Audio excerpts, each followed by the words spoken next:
Oh my God. I hit him. You knocked him right down. I got a great. Knocked him right down. Holy crap. I think I hit him.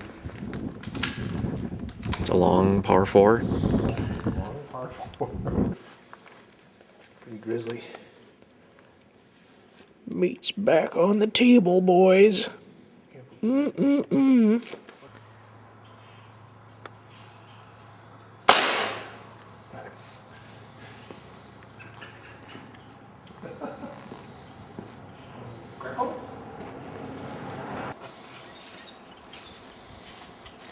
Take a bite of his liver.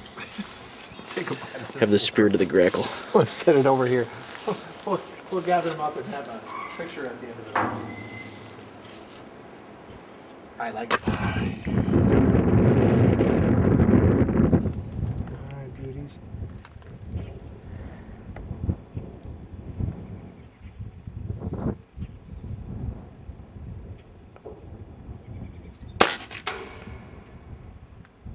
Just below his feet.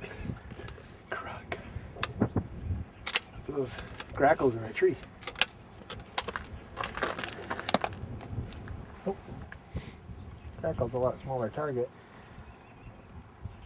I can't get braced. Oh, got him. You got him, man. I knocked him down. I'll gather that up when I come up with the other bird. That was a about a 50-yard shot. I know, gruesome. What can I say?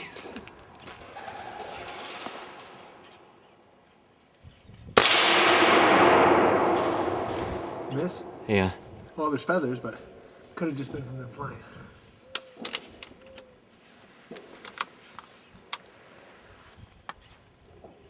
Wow, it's hard to see in there, isn't it? Another one. All right. You guys are living up to expectations. Everybody, if you own one of these, you got to get the Rich from Mitch muzzle shroud there. I tell you what, can't live without it. There you go.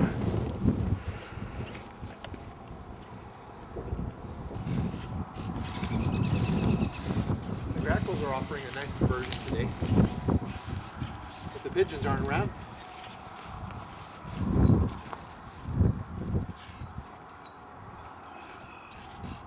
Let's go get that R7. Oh, I have nothing witty to say except this is the end of what did we spend a couple hours out here? Sure. This is out at a friend of ours' place north of Takema, Nebraska. This was our 2 hours worth. We really need about 1 or 2 more guys to help us hunt this spot because the birds tend to fly back and forth between major areas.